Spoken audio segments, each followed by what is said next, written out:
Halo semuanya, saya Sharon Angelina Kwon dari 10 IPA 2 akan menjelaskan tentang kasus Kim Tae-won yang berasal dari Korea Selatan.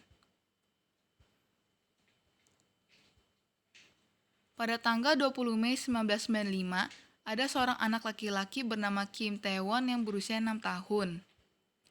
Saat itu, Tae-won sedang bermain bersama teman-temannya di depan gang rumahnya dan mau bersiap untuk pergi les. Dia pun berpisah dengan temannya. Setelah keluar dari rumah, terdengar suara pria yang memanggil Taewon. Lalu saat dia menoleh, seorang pria tiba-tiba menuangkan suatu cairan ke muka Taewon. Sebelum cairan itu mengenai ke wajah Taewon, pria tersebut menjambak rambut Taewon sehingga wajah Taewon menghadap ke atas. Cairan itu pun masuk ke mulut dan mengenai ke tubuh Taewon. Cairan itu adalah air keras. Dengan rasa sakit yang dirasakan Taewon, dia tetap berusaha merangkak ke depan rumahnya. Setelah itu, Taewon pun pingsan. Untungnya, tidak lama kemudian, ibu Taewon datang dan segera membawa anaknya ke rumah sakit. 5 hari kemudian, Taewon siuman. Namun saat perbannya mau diganti, akibat dari air keras itu, kornea Taewon menempel di perban tersebut, sehingga membuat dia kehilangan penglihatannya.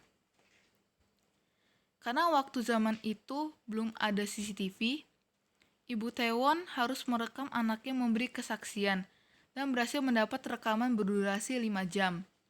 Hal itu menandakan bahwa penjelasan dari Taewon sangatlah rinci.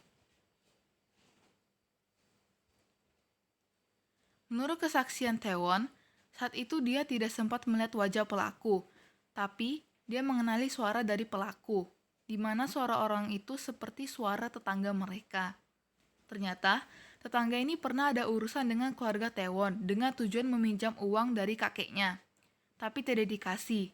Sehingga orang tua Taewon berpikir kalau ini merupakan bentuk pembalasan karena tidak dipinjamkan uang. Karena kasus ini prosesnya sangat panjang, Taewon meninggal setelah 49 hari masuk di rumah sakit. Sebelum mengembuskan nafas terakhirnya, Taewon meminta orang tuanya untuk menangkap orang yang menyiram air panas itu. Ternyata ada saksi mata yang melihat kejadian itu, yaitu teman Taewon sendiri. Dan orang tua Taewon berjanji akan menangkap pelakunya. Tapi hal itu tidak berjalan sesuai harapan, karena mereka pikir motif sudah ada, saksi mata sudah ada, dan kesaksian anaknya sesuai dengan temannya. Karena menurut dari kepolisian, buktinya masih kurang, di mana kesaksian Taewon tidak dipercaya karena masih berusia 6 tahun, dan saat memberi kesaksian sedang dalam tahap pemulihan, jadi bisa saja ada yang salah. Serta teman Taewon tidak dipercaya karena dia adalah tunarungu atau tidak bisa mendengar, sehingga saat berkomunikasi pun sulit untuk dilakukan, dan hanya sekitar seminggu sebelum daluarsa.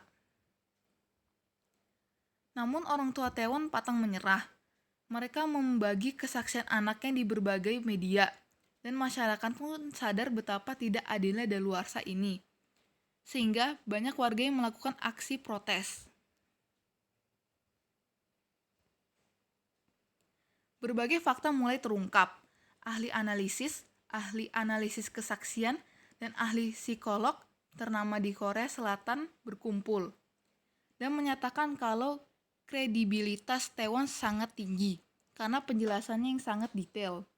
Juga temannya Taewon yang mengatakan kalau air keras itu dibawa dengan plastik, di mana para ahli mengungkapkan bahwa hal itu bisa dilakukan, namun polisi merasa tidak.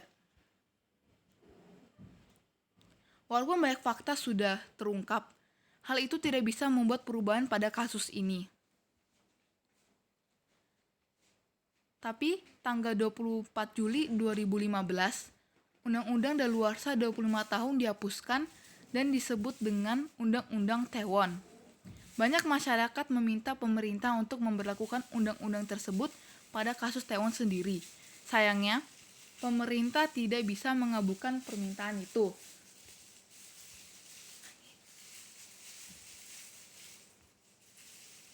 Berkat kasus Taewon ini, banyak sekali korban-korban lain yang terbantu karena walaupun suatu kasus sudah lewat 25 tahun, pelaku akan tetap dijadikan buronan, dan dicari. Maka daripada itu, saya ingin mengajak kalian semua untuk selalu berusaha menegakkan keadilan dimanapun dan kapanpun. Itu saja dari saya. Terima kasih.